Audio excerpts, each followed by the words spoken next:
इन्स्टिट्युटिङ costing and सुपरभिजनको नयाँ क्लासमा टिएसएलसीका भाइ बहिनीहरूलाई स्वागत छ। आज म तिमीहरूलाई अस्तिकै सुपरभिजनकै पार्टोमा च्याप्टर 8 पढाउन गइरहेको छु। त्यो चाहिँ तिमीहरूको लग बुकको बारेमा रहेको छ है। योभन्दा अगाडि चाहिँ हामीले मास्टर रोलको बारेमा पढेका थियौँ। त्यसका फाइदा बेफाइदा के हुन्छ, कसरी भरिन्छ भन्ने कुरा। यस यो क्लासमा चाहिँ हामी यस लग बुकको बारेमा पढ्छौँ है। लगबुक भनेको पनि कुनै पनि निर्माण स्थलमा एकदम महत्त्वपूर्ण एउटा किताब हो होइन, जसमा चाहिँ हामीले कुनै पनि साइटमा अथवा काम गर्ने ठाउँमा के काम गर्यौँ आज भन्ने कुरालाई चाहिँ साइटमा भएको कामहरूको विवरणलाई चाहिँ उल्लेख गर्न प्रयोग गरिन्छ है। अनि कुनै पनि निर्माण स्थलमा चाहिँ निर्माणको कामलाई सही व्यवस्थापन गर्नको लागि चाहिँ लगबुकले धेरै महत्त्वपूर्ण काम गर्छ है। अब लगबुकले गर्दाखेरि तिमीहरूको आज के काम भयो, भोलि के काम गर्ने होइन, त्यसले गर्दाखेरि चाहिँ तिम्रो लेबर कति लाग्छ, प्लानिङदेखि लिएर तिम्रो काम कस्तो भइरहेछ होइन, रिसोर्सेस प्लानिङ तिम्रो भन्नु मतलब अब के सरसामानहरू चाहिन्छ होइन, कति मान्छे चाहिन्छ, त्यो कुरालाई चाहिँ अनुमान गर्नलाई पनि धेरै सहयोग गर्छ है लगबुकले चाहिँ। यहाँ साइटमा भएको निर्माणको कार्यहरूको सम्पूर्ण विवरण राख्ने बुकलाई लगबुक भनिन्छ है। लगबुकमा साइटमा भएको एक्टिभिटी भन्नु मतलब कार्यहरूको रेकर्ड गरिन्छ है। निर्माण कार्यसँग सम्बन्धित आयोजनाहरूका प्राविधिक पक्षलाई सही तरिकाले व्यवस्थापन गर्नको लागि लगबुकको धेरै महत्त्व छ। भन्नु मतलब प्राविधिकहरूलाई चाहिँ तिम्रो सही व्यवस्थापन गर्नको लागि, काम सही व्यवस्थापन गर्नको लागि चाहिँ के हुन्छ, तिम्रो लगबुक धेरै नै महत्त्वपूर्ण छ। धेरै जस्तो निर्माण क्षेत्रमा सम्पन्न भइरहेका गतिविधिहरू कानुनी रूपमा पनि लगबुकमा रेकर्ड राख्नुपर्ने हुन्छ। सामान्यतया लगबुकमा निम्न अनुसारका विधाहरूमा जानकारी राखिएको हुन्छ है। अब कानुनी तहमा किन भन्यो भन्दाखेरि पछि कुनै पनि काम बिग्रियो अथवा केही भयो या सप्रियो, केही जे भए पनि तिम्रो के हुन्छ, पछि तिम्रो डकुमेन्टहरू विवरण खोज्दै जाँदाखेरि चाहिँ के हुन्छ, तिम्रो लगबुक पनि खोज्छ है। भन्नु मतलब कुन दिन काम भएको थियो, त्यो काम गर्दाखेरि के थियो भन्ने कुरा चाहिँ सबै जानकारी चाहिँ के हुन्छ, तिम्रो लगबुकले गर्छ। कुनै पनि मितिमा चाहिँ त्यो साइटमा के काम भएको थियो भन्ने कुरा जानकारी चाहिँ के दिन्छ, लगबुकले दिन्छ है। अब लगबुकमा के कुराहरू राख्ने गरिन्छ त, के कुरा समावेश गर्नुपर्ने हुन्छ होइन।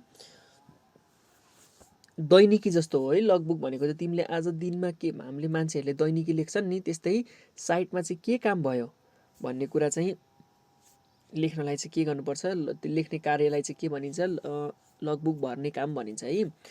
अब के हुन्छ, पहिलो वर्षभरिको दैनिक लग पेजहरू तयार गरिन्छ। भन्नुको मतलब महिनाका आधारमा तिम्रो हरेक लग पेज चाहिँ तयार हुन्छ होइन। सम्पूर्ण कर्मचारीहरूको सम्पर्क गर्ने नम्बर तथा ठेगानाहरू पनि रेकर्ड गरिन्छ है यसमा। त्यो साइटमा को प्रेजेन्ट थियो, को आएको थियो होइन, तिनीहरूको सम्पर्क ठेगानाहरू होइन। प्रोजेक्टसँग सम्बन्धित नोट पेजहरूको समावेश गरिन्छ। भन्नुको मतलब कहाँ काम भइरहेको थियो, के काम थियो। अब कुनै पनि रोडमा काम गरिरहेको थियो भने त्यो रोडको लम्बाइ कति थियो होइन, कहाँदेखि कहाँ पुग्ने हो, कति किलोमिटर हो, यस्ता रोड त्यो प्रोजेक्टसँग सम्बन्धित सानो थोरै तिन डिटेल्सहरू पनि लेखिन्छ है। कार्य सम्पन्न पार्दाको चरणमा दुर्घटना भएको रेकर्ड राखिन्छ। अब कुनै पनि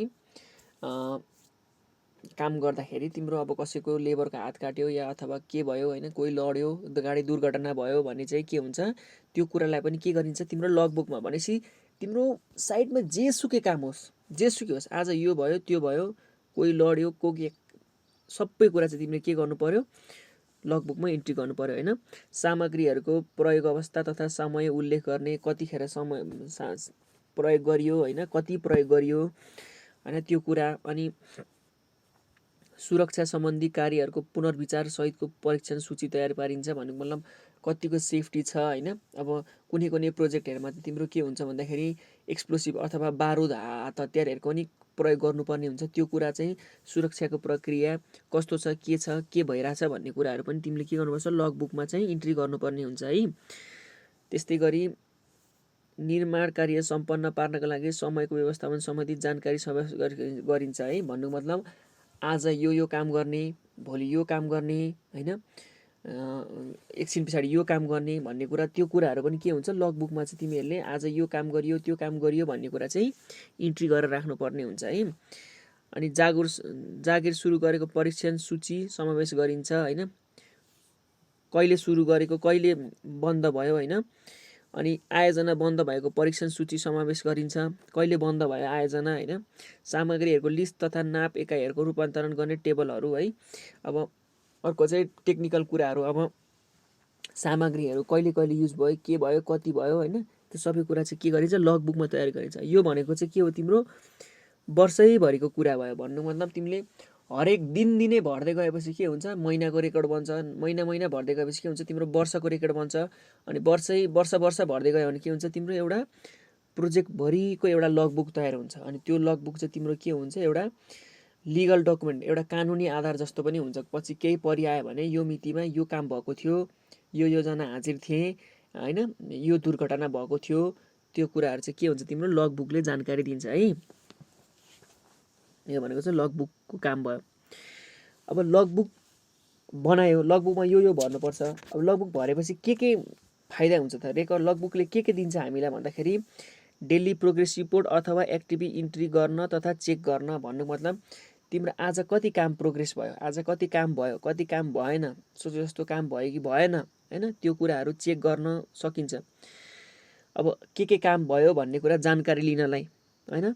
अब अनि यो क्लाइन्ट अथवा मालिकलाई चाहिँ मेरो प्रोजेक्टमा चाहिँ के कस्तो काम भइरहेछ विवरण भन्नलाई उसले चाहिँ के गर्दा लगबुक हेर्ने बित्तिकै उसले बुझ्छ आज यो काम भएछ, मेरो काम चाहिँ यति भइरहेको रहेछ भन्ने कुरा चाहिँ उसले बुझ्छ है।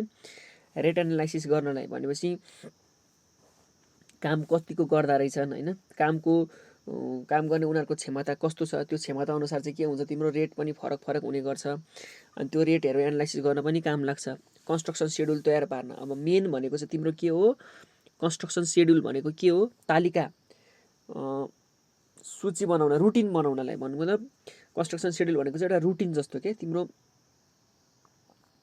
म यो गर्छु त्यो गर्छु, अबको 1 महिनामा म यो गर्छु, अब आजको कामको प्रोग्रेस हेरेर अब योभन्दा अगाडिको कामको एकदम पारा हेरेर हुन्छ नि कस्तो खालको काम भइरहेछ होइन, कतिको चाहिँ राम्रो तरिकाले काम भइरहेछ, कतिको नराम्रो तरिकाले काम भइरहेछ, त्यो हेरेर चाहिँ तिम्रो पछि के काम गर्न सकिन्छ। म 1 महिनाभित्रमा यति किलोमिटर रोड बनाइसक्छु अथवा त्यस्तो कुनै पनि एउटा टार्गेट अथवा सेड्युल अथवा रुटिन बनाउन सकिन्छ होइन।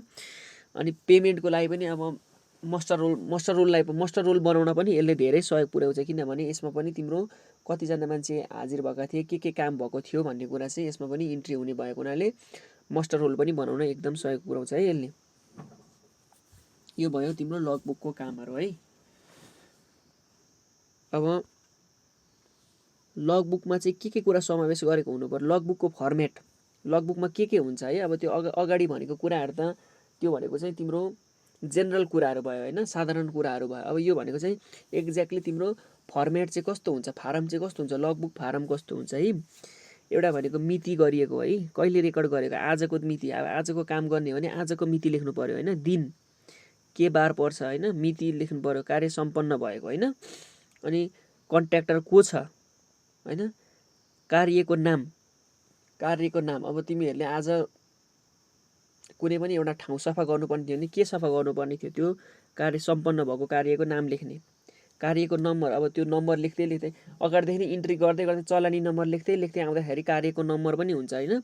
सम्पन्न भएको कार्यको विवरण, अब के थियो त्यहाँनिर सबै थोक लेख्ने, अब यो भयो त्यो भयो, यति खर्च लाग्यो, यति मान्छे लाग्यो होइन, यति टाइम लाग्यो, त्यो सबै के गर्ने विवरणहरू चाहिँ त्यसमा भर्दै जाने है त। भनेपछि लगबुक भनेको चाहिँ तिम्रो के हुन्छ, साइटमा कुनै पनि कार्य सम्पन्न भइसके पछाडि त्यो कार्यलाई चाहिँ के गर्नु पर्यो लगबुकमा इन्ट्री गर्नु पर्यो, विवरण भर्नु पर्यो। भन्नु मतलब हरेक दिनको लगबुक भर्नु पर्यो। आज दिनभरि के भयो, बेलुका लगबुक सम्पन्न भएपछि काम सम्पन्न भइसके पछाडि तिमीले के गर्नु, बेलुका चाहिँ लगबुक भर्नुपर्ने हुन्छ है।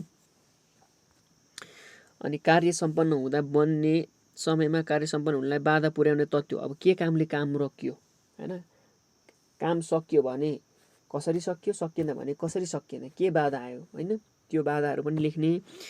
अनि कुनै विशेष कार्य गरिएमा अब त्यहाँ केही काम गरियो, अलिक नयाँ लगाइयो होइन, अब निर्माण गर्ने बेलामा कुनै ठुलो खालको समस्या आयो होइन, त्यस्तो कुराहरू चाहिँ के गर्नु पर्यो, लगबुकमा इन्ट्री गर्नु पर्यो होइन।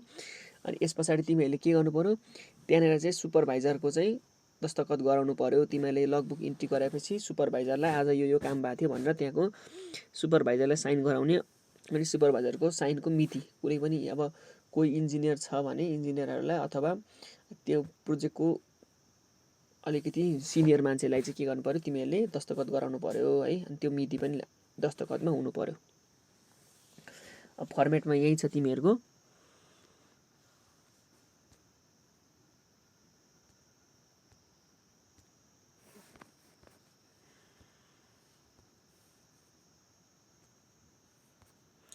के छ यहाँ हेर, एउटा यहाँ मिति छ, डेट भनेर मिति, यो कन्स्ट्रक्सन लगबुकको यो फर्मेट हो है। अब यहाँ के छ, एउटा मिति छ, कन्ट्र्याक्टर को हो छ, जबको नाम के हो, के काम हो, जब नम्बर पनि छ, कुन दिन हो पनि छ, आज वर्क पर्फर्म टुडे भन्नुको मतलब आज के काम गरियो, प्रब्लम्स एन्ड डिले भनेको के समस्या आयो, अनि स्पेसल असाइनमेन्ट्स भनेको के काम गरियो होइन, कुनै नयाँ खोइ फरक खालको नयाँ खालको स्पेसल कुनै के काम गरियो भने के गरियो होइन।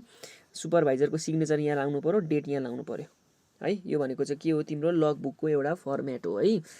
लगबुकको चाहिँ तिमीहरूले हरेक पनि निर्माण स्थलमा चाहिँ तिम्रो चाहिँ लगबुक हुन्छ। अब साधारणतया हाम्रो नेपालको के छ भनेको, यो बिल्डिङहरू गर्ने बेलामा चाहिँ खासै लगबुक हुँदैन, तर ठुल्ठुलो प्रोजेक्ट जस्तै सरकारी प्रोजेक्टहरू, रोड भयो, अब प्राइभेट प्रोजेक्टहरू, हाइड्रो पावरहरू, ठुल्ठुलो प्रोजेक्टहरूमा चाहिँ के हुन्छ, तिम्रो लगबुकले ठुलो भूमिका गर्छ। किनभने कानुनतया त्यो पछि त्यो एउटा रेकर्डको जस्तो पनि, रेकर्ड भए जस्तो पनि हुन्छ, प्लस तिम्रो प्रोजेक्टको प्लान गर्दाखेरि के गर्ने, सेड्युल गर्दाखेरि, रुटिन बनाउँदाखेरि चाहिँ तिम्रो के हुन्छ, एकदम युज हुन्छ है यो लगबुक चाहिँ। त्यस पछाडि अब साइट अर्डर बुक भन्ने हुन्छ है अर्को। साइट अर्डर बुक भनेको चाहिँ तिम्रो कुनै पनि एउटा ठेकेदारले एउटा काम गरिरहेको छ, अब त्यो ठेकेदार एउटा काम गरिरहेछ, अनि सुपरभाइजर आएर के भयो भन्दाखेरि तिमीले यो काम गलत गरिरहेछौ, यो तिम्रो मिस्टेक भएको छ, तिमीहरूले यो काम सच्याउ भनेर उसले सल्लाह अथवा सुझाव अथवा यसलाई अर्डरै भनौँ, अर्डर दिएपछि, आदेश दिए पछाडि के हुन्छ, त्यो ठेकेदारले चाहिँ त्यो कार्यलाई चाहिँ पालन, त्यो अर्डर दिएलाई, त्यो आदेशलाई या सल्लाह सुझावलाई चाहिँ के गर्नु पर्यो, उसले पालना गर्नुपर्छ।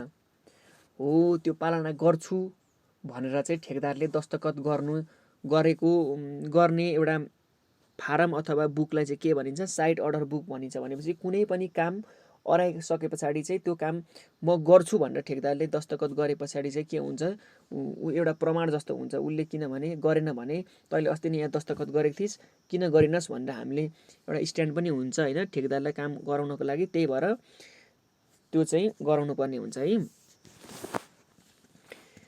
साइट अर्डर बुकको प्रत्येक पेजमा क्लाइन्टले सर्टिफाई गरेको ड्युटीलाई साइट अर्डर बुक भनिन्छ है। यो ड्युटी गर, यो काम गर भनेर अर्डर दिएकोलाई चाहिँ के भनिन्छ, साइट अर्डर बुक भनिन्छ। जुन त्यो कुरा चाहिँ इन्ट्री गरिन्छ त्यसलाई चाहिँ साइट अर्डर बुक भनिन्छ होइन। यसमा नम्बरिङ गरिएका पेजहरू, कार्यको नाम, कन्ट्र्याक्टरको नाम, कन्ट्र्याक्टको प्रकार आदि समावेश गरिएको हुन्छ होइन। अनि साइट अर्डर बुकलाई काम गर्ने साइटमै मेन्टेन गरिन्छ, साइटमै भरिन्छ है।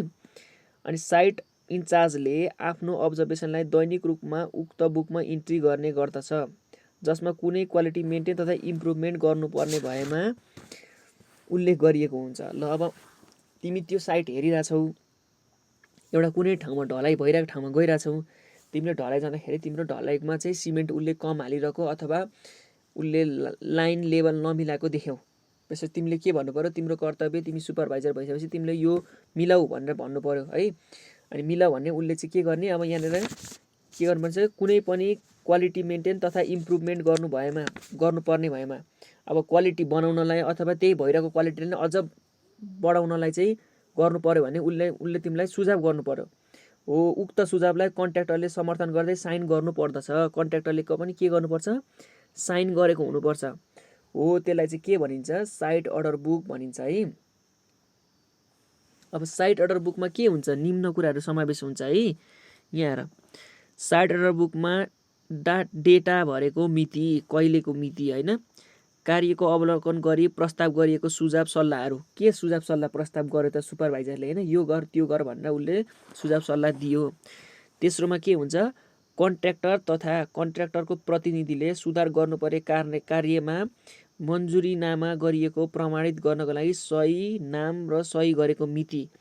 अब तिमीले यसमा सिमेन्ट बढाऊ है, यसको लाइन लेभल मिलेन, यो मिलाऊ भनिसके पछाडि के हुनु पर्यो, कन्ट्र्याक्टरले हुन्छ म मिलाउँछु भनेपछि उसले मन्जुरी गरे पछाडि चाहिँ के हुन्छ, उसले आफ्नो सही दस्तखत गर्नु पर्यो, नाम दस्तखत र मिति लेख्नु पर्यो। अनि कन्ट्र्याक्टरले अथवा कन्ट्र्याक्टरको प्रतिनिधिले रिपोर्टलाई पूर्णनिर्माण तथा पुनः रिपोर्ट तयार पारिएको रिपोर्ट जसमा उसको सही नाम र सही गरेको डेटा मिति उल्लेख गरिन्छ भनेपछि उसले के गर्नु पर्यो, अब मिलाऊ भनेर त भन्यो, उसले दस्तखत पनि गर्यो, तर उसले मिलाइसके पछाडि पनि फेरि के गर्नु पर्यो, त्यही मान्छेले आएर फेरि मैले मिलाइसकेँ भनेर दस्तखत गर्नु पर्यो होइन। अब त्यहाँको सुपरभाइजरले ल ओके भएपछि त्यहाँ पनि फेरि दस्तखत गर्नु पर्यो होइन। अनि साइट इन्जिनियरको अन्तिम सुझाव सल्लाह तथा प्रमाणीकरण जसमा इन्जिनियरको सही नाम तथा सही गरेको मिति समावेश भने पछाडि के हुनु पर्यो, पहिलो भनेको चाहिँ एउटा कुनै पनि सुपरभाइजरले अथवा तिमीहरूले गएर के गर्छौ, साइट हेर्छौ, त्यहाँनिर यो गल्ती छ भनेर भन्छौ, ठेकदारले के भन्छ म गर्छु भनेर उसले के गर्छ, दस्तखत गर्छ। त्यसपछि उसले फेरि आएर मैले गरिसकेँ भनेर दस्तखत गर्छ होइन। त्यसपछि तिमीहरूले फेरि फाइनलमा गएर इन्जिनियरले अथवा कसैले हेरेर उसले गरेको सही भएछ भने चाहिँ लास्टमा के हुन्छ, इन्जिनियरको दस्तखत हुन्छ है। भन्नुको मतलब यो चाहिँ आफूले अराएको काम ठेकदारलाई चाहिँ हामी माथिल्लो साइडमा हुनको लागि, हामी चाहिँ सेफ साइडमा हुनको लागि, ठेकदारलाई काम अराउनको लागि, काम लगाउनको लागि चाहिँ साइट अर्डर बुक बनाउने काम गरिन्छ है। अब यसमा हेर त, डेट भनेको मिति भयो, instruction issued on the inspection of work with signature and designation भनेको चाहिँ काम लगाउने है, यो सल्लाह सुझाव दिएको यहाँनिर कन्ट्र्याक्टरले यो कलममा चाहिँ के गर्छ, म गर्छु भनेर उसले सिग्नेचर गर्यो, त्यसपछि उसले मैले गरेँ भनेर सिग्नेचर गर्यो, त्यसपछि के हुन्छ, फाइनल यहाँ इन्जिनियरले सिग्नेचर गर्छ है। अब के काम हुन्छ त्यसरी गर्ने है। यो भनेको चाहिँ तिम्रो लग बुकको अरे साइट अर्डर बुक हो है। ल आजको क्लास यति नै छ होइन। यस कुरामा कुनै मैले नोट हालिदिएको छु, त्यो नोट राम्ररी बनाऊ पढ, त्यस्तो गाह्रो चिज केही पनि छैन होइन है। अनि नेक्स्ट क्लासमा हामी पाठ 9 पढौँला है त। ल